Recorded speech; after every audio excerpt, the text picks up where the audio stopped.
Hello students, आज हम लोग जो है टॉपिक करेंगे about blood grouping. Blood grouping in humans.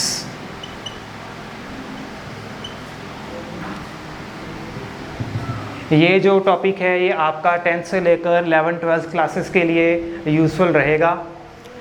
तो जैसा कि हम लोग जानते हैं कि हमारे बॉडी के अंदर हमें अलग अलग टाइप के ब्लड ग्रुप्स मिलते हैं। मेनली जैसे आपने ब्लड ग्रुपिंग के बारे में सुना होगा कि हमारे अंदर ए ब्लड ग्रुप मिलता है, बी ब्लड ग्रुप मिलता है, ए बी ब्लड ग्रुप मिलता है और ओ। ये चारों आपने कभी ना कभी जो है आज तक सुने होंगे, पढ़े होंगे। और बहुत सारे बच्चों के तो ब्लड ग्रुप आपने शायद अब तक टेस्ट भी करवा लिया होगा जो 9th-10th क्लासेस वगैरह तक पढ़ते हैं, है ना। तो ये सारे के सारे ब्लड ग्रुप जो हैं वो डिसाइड कैसे होते हैं? तो एक्चुअल में क्या होता है कि जो हमारा ये ब्लड ग्रुपिंग का सिस्टम है ये स्टार्ट होता है कि हमारे बॉडी में ब्लड के अंदर हमें आरबीसीज मिलते हैं जिनको हम लोग एरिथ्रोसाइट्स बोलते हैं, है ना। तो आरबीसी भी क्या है, हमारी बॉडी में मिलने वाले बहुत टाइप के सेल्स में से वन ऑफ द टाइप है। और इसकी शेप आपको पता है वो बाइकनकेव टाइप की होती है। एंड हमारी बॉडी के हर एक सेल जो हैं, हर एक सेल के ऊपर आपको बहुत सारे क्या मिलती हैं, प्रोटीन्स वगैरह लगी मिल जाती हैं। क्योंकि हम लोग जब सेल मेम्ब्रेन की बात करते हैं तो हम कहते हैं कि हमारी बॉडी में हर एक सेल की सेल वॉल में प्रोटीन्स मिल जाती हैं, हमें कार्बोहाइड्रेट्स मिलते हैं।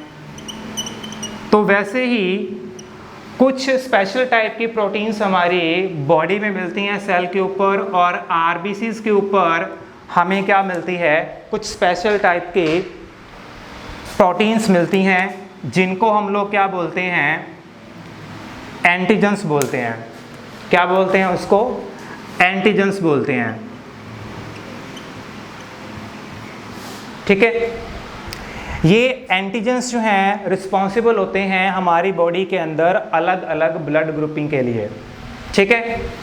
तो मेनली हम लोग इसमें बोलते हैं कि भाई हमारे बॉडी में आरबीसीज के ऊपर जो एंटीजन्स मिलते हैं वो दो टाइप के मिलते हैं।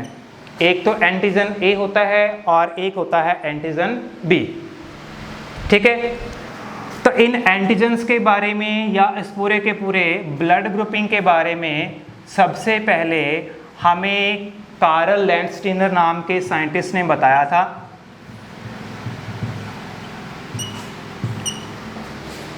ठीक है। उसने ब्लड ग्रुपिंग जो है उसके फॉर्मेशन के बारे में सबसे पहले डिस्कवरी की थी। तो ये अलग अलग जो एंटीजन्स जो हैं वो हर एक ह्यूमन बीइंग में आपको मिल जाते हैं, और इन एंटीजन्स के रिस्पॉन्सेज में हमारी बॉडी में क्या बनती हैं, एंटीबॉडीज़ बनती हैं। एंटीबॉडीज़ भी एक तरीके से वही ख़ास तरीके की प्रोटीन्स ही होती हैं जो इनके रिएक्शन से या इनके अगर कोई हमारी बॉडी में फॉरेन एंटीजन एंटर करता है तो उसके रिस्पॉन्स में ये बन जाती हैं। ठीक है। तो आजकल जो है वैसे तो हमें ऑलमोस्ट 24 टाइप के ब्लड ग्रुपिंग के बारे में पता है, और मोर देन 100 टाइप के एंटीजन्स जो हैं उनके बारे में हम लोग फाइंड कर चुके हैं। ठीक है। लेकिन मेनली हम लोग दो तरीके के ब्लड ग्रुपिंग की बात करते हैं, जिसमें एक तो हमारा आता है एबीओ सिस्टम टाइप का ब्लड ग्रुपिंग, और सेकेंडली हमारे पास में आता है आरएच टाइप का सिस्टम। तो इन दोनों सिस्टम के बारे में हम लोग जो हैं अब डिटेल में करेंगे।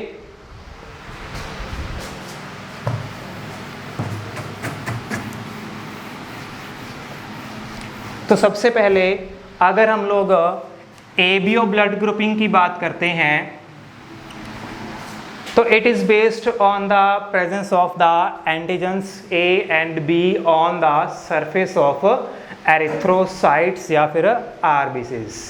ठीक है।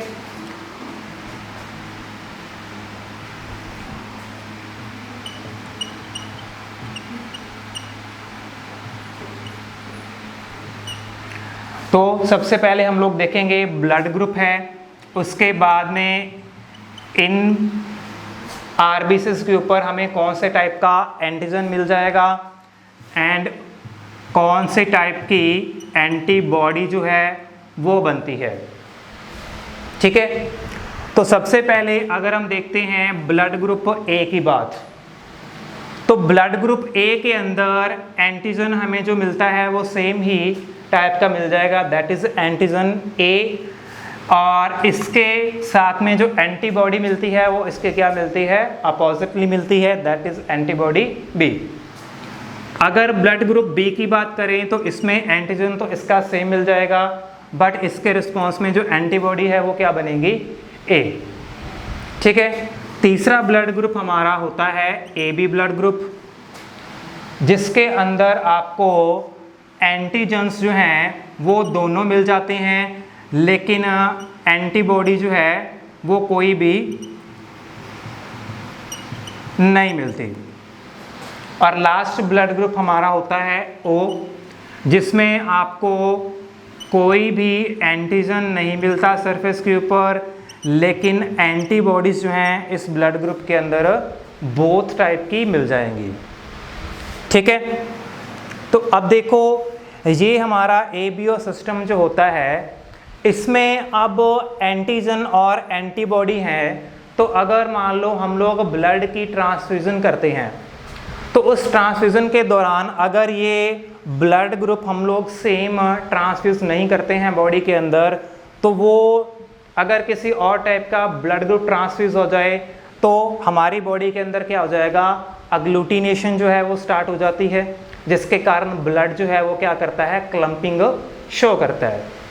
ठीक है, तो इसमें से जो ए बी ब्लड ग्रुप होता है हमारा, ए बी ब्लड ग्रुप को हम लोग क्या बोलते हैं, इसको हम लोग यूनिवर्सल एक्सेप्टर ब्लड ग्रुप बोलते हैं।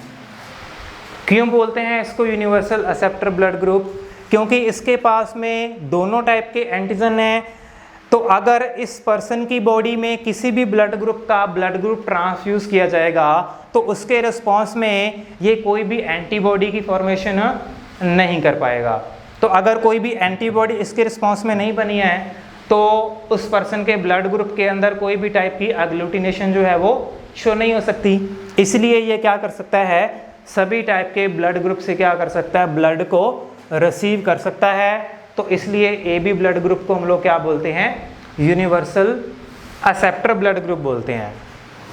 और इसमें जो ओ ब्लड ग्रुप होता है, ओ ब्लड ग्रुप को हम लोग यूनिवर्सल डोनर ब्लड ग्रुप बोल देते हैं, क्योंकि इसके पास में कोई भी एंटीजन नहीं है, दोनों की दोनों एंटीबॉडीज जो हैं वो मिल जाएंगी।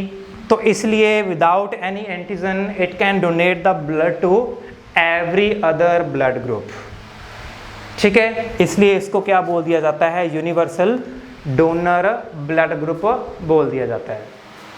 ठीक है, अब इसके अलावा वैसे तो जैसे हमने कहा था भाई हमारे एबीओ सिस्टम है, आरएच सिस्टम है, तो इस तरीके से कुछ और भी ब्लड ग्रुपिंग के सिस्टम मिल जाते हैं, जैसे लुइस ब्लड ग्रुप का सिस्टम है या डफी टाइप का जो है ब्लड ग्रुप का सिस्टम है। ये कुछ और फेमस ब्लड ग्रुपिंग के कैटेगरीज हैं जो हमें देखने को मिल जाती हैं।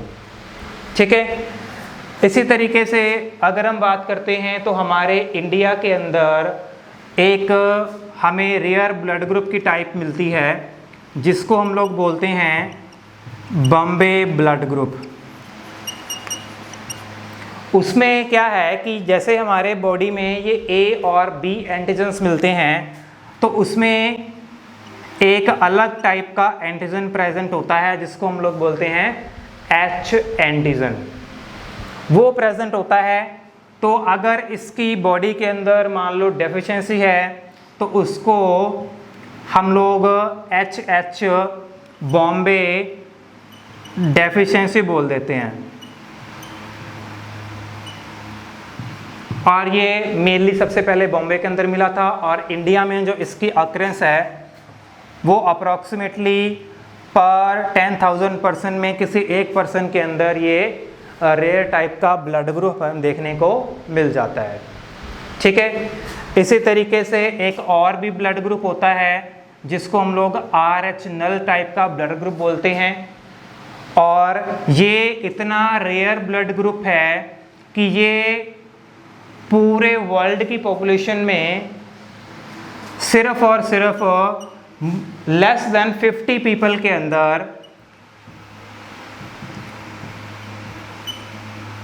ये टाइप का ब्लड ग्रुप मिलता है। इसको हम लोग RH नल ग्रुप बोलते हैं, और क्योंकि ये इतना ज़्यादा रेयर ब्लड ग्रुप है इसलिए इस ब्लड ग्रुप को हम लोग गोल्डन ब्लड ग्रुप का नाम भी दे देते हैं।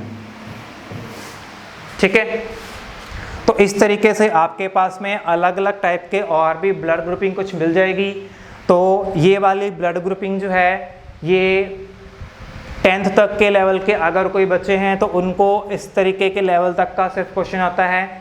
उससे अबव के लेवल के लिए ये थोड़ी सी डिटेल के अंदर जो बातें हैं आपको याद रखनी होती हैं, और जो कॉम्पिटिटिव एग्ज़ाम की तैयारी कर रहे होते हैं तो कई बार उनके लिए भी ये क्वेश्चन जो है वो मिल जाता है। कई बार यूपीएससी के लेवल में भी ये क्वेश्चन आपको मिल जाते हैं।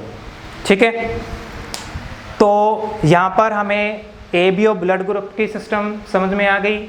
अब हम लोग इसके बाद में करेंगे RH सिस्टम जो है ब्लड ग्रुपिंग का। तो नेक्स्ट उसके बाद में हमारे पास में आता है ब्लड ग्रुपिंग का RH सिस्टम। तो RH सिस्टम के बारे में सबसे पहले जो है कार्ल लैंडस्टीनर को मंकीज के अंदर पता चला था, और वो थे रीसिस मंकी। ठीक है, तो भाई हमें पता है कि हमारा जो एवोल्यूशन हुआ है वो चिंपैंजी है, या हम लोग जो है मंकी की स्पीसीज बोल देते हैं, तो वहाँ से हमारा एवोल्यूशन हुआ है। तो जो ब्लड ग्रुपिंग उनके अंदर मिलती है बिल्कुल एग्जैक्टली जो है सेम हमारे अंदर भी उसी टाइप की लगभग मिलते जुलते ब्लड ग्रुपिंग जो है मिल जाती है। तो उसको क्या हुआ, कार्ल लैंडस्टीनर को सबसे पहले इस रीसिस मंकी के अंदर क्या मिला, एक अलग टाइप का नया एंटीजन मिला उनके RBC के ऊपर। तो उसने उसको RH एंटीजन का नाम दे दिया। तो भाई अगर ये उनके अंदर मिल सकता तो फिर ये हमारे अंदर भी मिल सकता था। तो बाद में जब इस चीज़ के बारे में डिस्कवरी की गई तो पता लगा भाई मंकीज़ के जैसे ह्यूमन बीइंग के अंदर भी ये कुछ पॉपुलेशन के अंदर RH एंटीजन जो है वो प्रेजेंट होता है, और कुछ के अंदर ये एब्सेंट होता है। तो जिन ह्यूमंस के अंदर ये RH एंटीजन प्रेजेंट होता है उनको हम लोग RH पॉजिटिव वाले पर्सन बोल देते हैं, और जिनके अंदर ये एब्सेंट होता है उनको हम लोग RH नेगेटिव बोल देते हैं। तो उसके बाद से हम लोग फिर आजकल जो आपने सुना है या आप पढ़ते हो कि हमारे ब्लड ग्रुप जो हैं वो A पॉजिटिव हैं, B पॉजिटिव हैं या A नेगेटिव है। तो ये सिस्टम जो है वो इससे लिया जाता है, यहाँ से वो सिस्टम जो है वो बना था। ठीक है, तो अगर मैं कहूँ भी A पॉजिटिव ब्लड ग्रुप है तो इसका मतलब है उसमें RH एंटीजन प्रेजेंट होगा, और अगर ब्लड ग्रुप A नेगेटिव है तो इसका मतलब है कि उसकी बॉडी के अंदर RH एंटीजन जो है वो एब्सेंट होगा। ठीक है, तो सारे ब्लड ग्रुप हैं पॉजिटिव और नेगेटिव जो हैं वो इसके कारण ही होते हैं।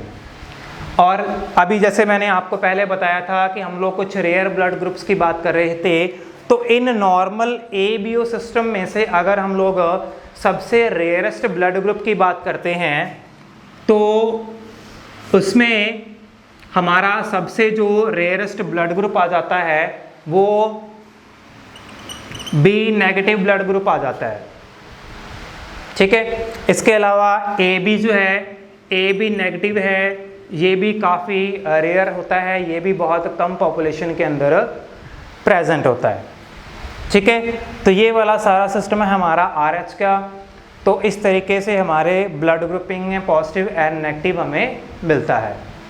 ठीक है, तो इस RH सिस्टम का जब पता चला तो फिर हम लोग जब ब्लड ट्रांसफ्यूजन की बात करते थे तो उसमें हम ये पॉजिटिव और नेगेटिव का RH फैक्टर लेके चलते हैं। तो अगर किसी भी पर्सन के अंदर ब्लड ट्रांसफ्यूज किया जाता है तो उसका क्या है, ये पॉजिटिव या नेगेटिव फैक्टर चेक किया जाता है, क्योंकि अगर किसी पॉजिटिव फैक्टर वाले को नेगेटिव RH का ब्लड ट्रांसफ्यूज कर दिया जाएगा तो उसके अपोजिट में जो एंटीबॉडीज़ बनती हैं तो वो बॉडी में क्या करती हैं, अग्लूटिनेशंस स्टार्ट कर देती हैं, जिससे उसकी बॉडी के अंदर क्या हो जाएगा, क्लम्पिंग शो हो जाएगी। ठीक है, तो अगर ब्लड की क्लम्पिंग हो जाएगी तो फिर उस पर्सन की क्या हो जाती है, डेथ हो जाती है। लेकिन ये वाला सिस्टम जो है, अगर मान लो फर्स्ट टाइम किसी RH पॉजिटिव पर्सन के अंदर हम लोग RH नेगेटिव टाइप का ब्लड ट्रांसफ्यूज करते हैं, ठीक है,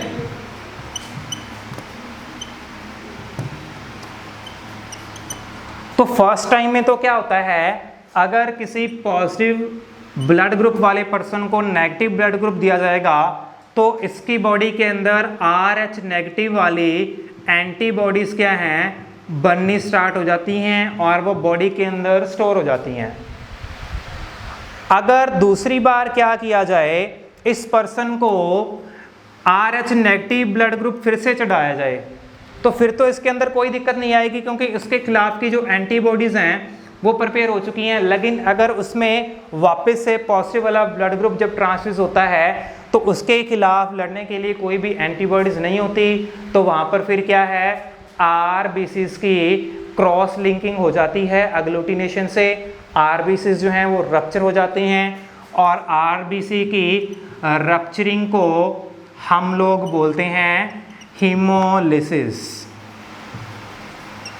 ये स्टार्ट हो जाएगी तो उस पर्सन का ब्लड जो है वो क्लम्पिंग शो करेगा और उस पर्सन की डेथ हो जाएगी। ठीक है, इसी सेम तरीके से ही जब हम लोग एक और केस भी देखते हैं इसके अंदर, वो होता है एक डिजीज़ जिसको हम लोग बोलते हैं एरिथ्रोब्लास्टोसिस फेटालिस। अब ये वाली डिजीज़ क्या है कि जैसे अगर कोई प्रेग्नेंट वुमन है तो उसका RH जो फैक्टर है अगर पॉजिटिव है या नेगेटिव है और उसके अपोजिट उसका जो बेबी डेवलप हो रहा है तो उसके अपोजिट उसका RH फैक्टर हो। ठीक है, जैसे मान लो मदर का फैक्टर जो है RH नेगेटिव है और बच्चे का RH पॉजिटिव फैक्टर है, तो भाई फीटस का जो ब्लड एक्सचेंज होता रहता है मदर के थ्रू, वो हो सकता है सिर्फ और सिर्फ प्लेसेंटा के थ्रू। और ये ब्लड ट्रांसफ्यूज या प्लेसेंटा से क्रॉस कब कर सकता है, वो करता है सिर्फ डिलीवरी के टाइम पे। तो अगर फर्स्ट टाइम पे फर्स्ट डिलीवरी है तो फिर तो ये डिलीवरी के टाइम पे अगर ये क्रॉस कर जाते हैं तो कोई दिक्कत नहीं आती। लेकिन अगर सेकंड जो चाइल्ड है, सेकंड चाइल्ड के टाइम पे उसका क्रॉस करने का जो चांस है वो बढ़ जाता है, तो वो प्लेसेंटा को क्रॉस करके क्या है, फैक्टर मदर के ब्लड के साथ में मिक्स हो जाएगा। अगर ये दोनों फैक्टर मिक्स हो जाएंगे तो फिर क्या है, उस फीटस की डेथ हो सकती है एंड इवन मदर की भी डेथ हो सकती है। तो उसको हम लोग बोलते हैं एरिथ्रोब्लास्टोसिस फेटालिस। तो इस चीज़ से बचने के लिए क्या किया जाता है, इस चीज़ से बचने के लिए उन वुमेन को एक इंजेक्शन दिया जाता है जिसको हम लोग बोलते हैं रोगैम। ये स्पेशल टाइप के एंटीबॉडीज़ फॉर्मेशन वाला जो एक इंजेक्शन होता है, जो उसको फर्स्ट चाइल्ड बर्थ के बाद में, फिर अगर जितने भी चाइल्ड बर्थ हो रहे हैं, प्रेगनेंसीज उसकी हो रही है, ट्रांसफ्यूज़न हो रहा है, तो हर टाइम पे अगर वो फैक्टर का डिफरेंस है तो इस चीज़ को क्या है, इंजेक्शन को फिर उन मदर को लगा दिया जाता है, जिसके कारण फिर वो क्या है, ब्लड ट्रांसफ्यूज़न का नहीं हो पाता। तो फीटस जो है उसकी डेवलपमेंट जो है वो प्रॉपर आसान तरीके से बिल्कुल एक हेल्दी फीटस ग्रो कर जाता है। ठीक है, चलो तो नेक्स्ट हम लोग देखेंगे कि ये जो ब्लड ग्रुपिंग में हम लोग A, B, O ये सारा सिस्टम देख रहे हैं, तो इसमें हमारी बॉडी में क्या है कि हमें मल्टीपल एलील्स जो हैं उनका इफेक्ट शो दिखाई देता है। मतलब हमारी बॉडी में अगर कोई भी कैरेक्टर होता है तो ये ब्लड ग्रुप में भी अगर है तो उसको भी क्या करेंगे, हमारी बॉडी में कुछ जीन्स कंट्रोल करती हैं, और जीन्स के अलग अलग जो डिफरेंट फॉर्म होते हैं उनको हम लोग पता है क्या बोलते हैं, एलील्स बोलते हैं। ठीक है, तो हमारी ब्लड ग्रुपिंग में क्या है, हमें ये एलील मिल जाते हैं 3। ये आई का मतलब यहाँ पर इम्यूनोग्लोबिन है। ठीक है, तो एक तो एंटीजन जो है वो IA हो जाएगा, दूसरा IB हो जाएगा, और तीसरा इसमें हो जाएगा स्मॉल i। तो ये दोनों तो डोमिनेंट हैं और ये एक रिसेसिव एलील है। तो ये दोनों अगर इसके साथ में प्रेजेंट हो गए तो मतलब इनमें से किसी का असर जो है शो होगा और इसका असर शो नहीं होगा। ठीक है, तो ये जैसे 11 या 12 क्लासेस के लिए हम लोग इस डिटेल की बात करते हैं। तो अगर हमारे पास IA और IA कैपिटल I है तो हमारा ब्लड ग्रुप क्या बनेगा, A बन जाएगा। या फिर अगर हमने कहा है कि इस डोमिनेंट के साथ में स्मॉल e रिसेसिव आ जाए तो भी हमारा ब्लड ग्रुप क्या आएगा, A रहेगा। ठीक है, सेम इसी तरीके से अगर कैपिटल IB हो तो हमारा ब्लड ग्रुप B रहेगा। एंड सेम इसी तरीके से अगर कैपिटल IB के साथ में स्मॉल I आ जाए तो भी हमारा ब्लड ग्रुप क्या रहेगा, B रहेगा। ठीक है, फिर अगर कैपिटल I के साथ में IA के साथ में कैपिटल IB आ जाएगा तो अब इसमें भाई दोनों हैं तो यहाँ पर ये दोनों क्या करेंगे, अपना दोनों का असर शो करेंगे। तो यहाँ पर हमारा ब्लड ग्रुप क्या बन जाएगा, A और B बन जाएगा। ठीक है, और अगर दोनों स्मॉल i एक साथ में आएंगे तब हमारा लास्ट ब्लड ग्रुप बनता है जिसको हम लोग क्या बोलते हैं, O ब्लड ग्रुप बोलते हैं। ठीक है, तो ये मल्टीपल एलील्स हमारी बॉडी में क्या करती हैं, उस ब्लड ग्रुपिंग को सारी को कंट्रोल करती हैं। बाकी पॉजिटिव नेगेटिव का फैक्टर तो आपको पता है कि वो RH सिस्टम के ऊपर डिपेंड होता है। तो नीट वगैरह में क्वेश्चन आते हैं या अगर बोर्ड की क्लासेस में कई बार क्वेश्चन जो है वो आपको इनसे इस तरीके से पूछ लेता है। वो पूछता है कि अगर मदर का ब्लड ग्रुप A है और फादर का ब्लड ग्रुप जो है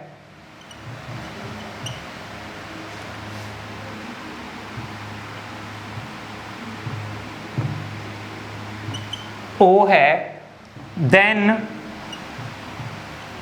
what will be the blood group of a child।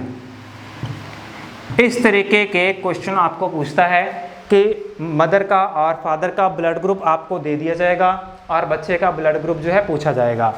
तो यहाँ पर हम लोग देखो क्या करेंगे कि अगर वो बोल रहा है कि मदर का ब्लड ग्रुप A है तो पहले हम लोग क्या करेंगे, ये वाली कंडीशन रख के देख लेंगे भाई। ठीक है, और फादर का ब्लड ग्रुप जो है वो O है तो O तो हमारा एक ही कंडीशन में आएगा अगर स्मॉल i हो। तो अगर हम इनका क्रॉस बना के देखेंगे तो यहाँ पर कंडीशन ये आ जाएगी। अब अगर ये कंडीशन है तो ब्लड ग्रुप उसका बच्चे का क्या आ सकता है, A रहेगा। अगर ये वाला A और ये स्मॉल i है, अगर ये मिलेंगे तो भी ब्लड ग्रुप क्या बनेगा, A बनेगा। अगर इन दोनों का क्रॉस होगा तो भी ब्लड ग्रुप क्या रहेगा, A रहेगा। और अगर लास्ट केस देखें तो इस केस में भी क्या होगा, ब्लड ग्रुप A रहेगा। तो इस केस में जो प्रोजेनी आएगी उनका ब्लड ग्रुप क्या रहेगा, सभी का A रहेगा। ठीक है, तो इस तरीके से क्वेश्चन को और भी तरीके से पूछ सकता है भाई। अगर हमने सिर्फ ये केस किया है, ठीक है, अब अगर हम दूसरा केस देखें कि भाई मदर का ब्लड ग्रुप हमें तो नहीं पता ना ये वाला है या वो ये एलील वाला है। अगर मान लो ये एलील वाला ब्लड ग्रुप है तो तब क्या पॉसिबल ब्लड ग्रुप आ सकते हैं बच्चे के? तो इस केस में ए ब्लड ग्रुप आ सकता है, यहाँ पर फिर जो है ए ब्लड ग्रुप आ जाएगा, और यहाँ पर दोनों अगर स्मॉल आई आ गई तो यहाँ पर ब्लड ग्रुप क्या आ जाएगा? ओ आ जाएगा। ठीक है, तो इस क्वेश्चन का आंसर ये रहेगा कि पॉसिबल जो ब्लड ग्रुपिंग है चाइल्ड की, वो या तो ब्लड ग्रुप ए हो सकता है या फिर ब्लड ग्रुप ओ हो सकता है। ठीक है, तो ये दोनों के दोनों पॉसिबल इसके ब्लड ग्रुपिंग आ सकते हैं। लेकिन अगर मान लो ब्लड ग्रुपिंग में आपको पूछ ले कि मदर का ब्लड ग्रुप ए है, फादर का ब्लड ग्रुप बी है, तो उसमें आप लोग ये वाला केस भी पहले देखोगे, फिर ये वाला केस भी देखोगे, फिर आप ये वाला केस भी देखोगे, और फिर इनका भी क्रॉस बना के देखोगे।